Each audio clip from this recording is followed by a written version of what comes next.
আসসালামু আলাইকুম সম্মানিত ভিউয়ার্স, আশা করি সবাই আল্লাহর অশেষ রহমতে ভালো আছেন, সুস্থ আছেন। এই চ্যানেলের একটি নতুন গুরুত্বপূর্ণ ভিডিওতে আপনাদের সবাইকে স্বাগতম। আজকে আলোচনা করব শনিবার স্কুল খোলা রাখা শিক্ষকদের কর্মবিরতি ঘোষণা সম্পর্কে। তার আগে জানিয়ে দেবে, এই ভিডিওতে যারা একদম নতুন তারা অবশ্যই চ্যানেলটি সাবস্ক্রাইব করে পাশে থাকা বেল আইকনটি প্রেস করে দিন।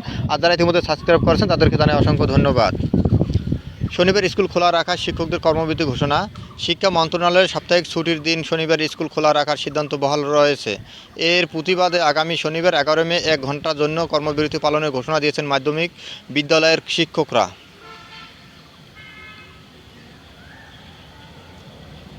সোমবার 6 মে বাংলাদেশ মাধ্যমিক সহকারী শিক্ষক সমিতির কেন্দ্রীয় সভাপতি জাহাঙ্গীর হোসেন ও সাধারণ সম্পাদক নূরে আলম বিপ্লবের সই করা সংবাদ বিজ্ঞপ্তিতে এ ঘোষণার কথা জানানো হয়। এতে বলা হয়েছে, শনিবার শিক্ষা প্রতিষ্ঠান খোলা না রাখার জন্য শিক্ষক সমাজের পক্ষে আগেই বিবৃতি দেওয়া হয়েছে, যা গণমাধ্যমে গুরুত্ব সহকারে প্রকাশিত হয়েছে। সরকারের এমন একতরফা সিদ্ধান্ত শিক্ষার্থী, শিক্ষক, অভিভাবকরা সংক্ষুব্ধ।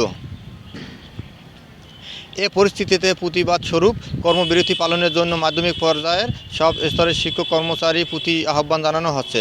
সরকারের সিদ্ধান্ত বাতিল না করলে প্রতি শনিবার পুরো কর্মদিবস কর্মবিরতির মতো কঠোর কর্মসূচি ঘোষণা দেওয়া হবে। শনিবার শিক্ষা প্রতিষ্ঠান বন্ধ রাখার যৌক্তিকতা তুলে ধরে সেই বিজ্ঞপ্তিতে আরও বলা হয়, কোনো প্রাকৃতিক দুর্যোগ শিক্ষক কিংবা শিক্ষার্থী শ্রেষ্ঠ নয়। পরিস্থিতি বিবেচনায় শিক্ষা প্রতিষ্ঠান সাময়িক বন্ধ হতেই পারে, আগেও হয়েছে। সে কারণে নির্ধারিত ছুটি কমিয়ে দেওয়া কোনোভাবেই কাম্য নয়।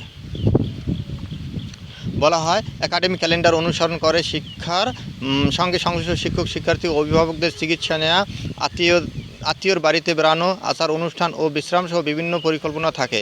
একদিনের ছুটিতে যাবতীয় কাজ ও সমস্যার সমাধান করা সম্ভব নয়।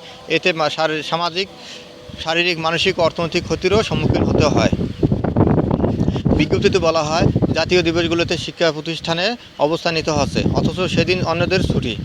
শুধু তাই নয়, শিক্ষণ ঘাটতি পূরণ করতে গত বছরের গ্রীষ্মকালীন ছুটি ও শীতকালীন ছুটি বাতিল করা হয়েছে।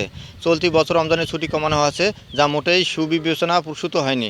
এসব সিদ্ধান্তের নির্লিপ্তরাই বহিঃপ্রকাশ। বন্ধুরা, যদি ভিডিওটি ভালো লাগে এবং নতুন আপডেট ভিডিও পেতে চান তাহলে চ্যানেলটি অবশ্যই সাবস্ক্রাইব করবেন। ধন্যবাদ জানাই।